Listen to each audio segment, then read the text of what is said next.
বাড়ির জরাজীর্ণ পাকা দেওয়াল সংস্কারের কাজ চলছিল, আর সেই সময় পাশে দাঁড়িয়েছিল ছোট্ট মেয়ে তাসলিম জেবা খাতুন। হঠাৎ করেই সেই সময় দেওয়াল ভেঙে পড়ে তার গায়ে, আর তাতেই মৃত্যু হয় জেবার।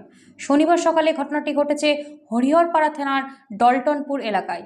স্থানীয় সূত্রে জানা গিয়েছে, সকাল থেকেই রাজমিস্ত্রিরা দেওয়াল সংস্কারের কাজ করছিল, আর সেই সময় দেওয়ালের পাশেই দাঁড়িয়েছিল জেবা। ঘটনার পর তাকে উদ্ধার করে স্থানীয় হরিহরপাড়া ব্লক প্রাথমিক স্বাস্থ্যকেন্দ্রে নিয়ে গেলে চিকিৎসকেরা তাকে সেখান থেকে মুর্শিদাবাদ মেডিকেল কলেজ হাসপাতালে স্থানান্তরিত করে, আর সেখানে পৌঁছানোর পরেই চিকিৎসকেরা মৃত বলে ঘোষণা করে জেবাকে। আকস্মিক এই ঘটনায় জেবার পরিবার ছাড়াও এলাকায় নেমে আসে শোকের ছায়া। পুলিশ দেহটি ময়নাতদন্তের জন্য মর্গে পাঠায়।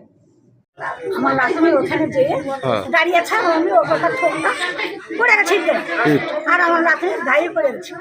আমার লাঠি পড়ে যে অমনি ধরে কাছে পড়ে গেছে। কজন ছিল ওরা? দুজন ছেলে, একজন পালিয়ে এসেছে। দুজন ছিল, দুটা ছেলে ছিল। একটু লেগেছে, ছেঁচড়া লেগেছে। আর আমার সব লেগেছে। তারপর তারপর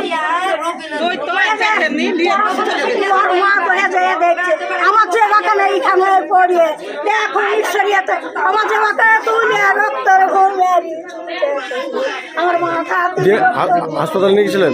হাসপাতালে